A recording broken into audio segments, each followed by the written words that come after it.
বলছি যে আপনি নদী থেকে বালু তুলবেন না। আমার প্রশ্নটা স্যার এই জায়গাটাতেই যে সে তো ইজারা নিচ্ছে হ্যাঁ। মানে ওনারা হচ্ছে ইজারাদার, ইজারাদার ওনারা ইজারা নিচ্ছে, আপনার নির্দিষ্ট একটা মহল দিচ্ছেন, এই মহলের ভিতরে তারা ইজারা নিচ্ছে একটা নির্দিষ্ট চুক্তিনামা দিয়া।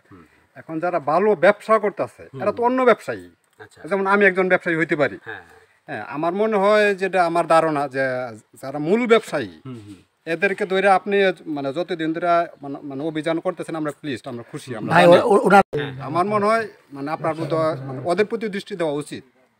এদের চাইতে এটা হচ্ছে আমার এটা মূল ব্যবসায়ী আপনি যেটা বলেছেন যেটা সত্য। যেমন আমরা হচ্ছে কি মোবাইল কোর্টে আমরা সব সময় যেটা করে থাকি সেটা হচ্ছে যে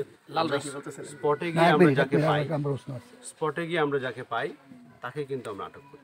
এখন মূল ব্যবসায়ী যে সে হয়তো পেছনে থেকে এটাকে ইন্ধন দিচ্ছে, ঠিক আছে। আমরা মোবাইল কোর্টে কিন্তু সরাসরি তাকে স্পটে পাই না, যেহেতু আমরা তাকে স্পটে পাই না তখন তার বিরুদ্ধে আমরা ব্যবস্থা নিতে পারি।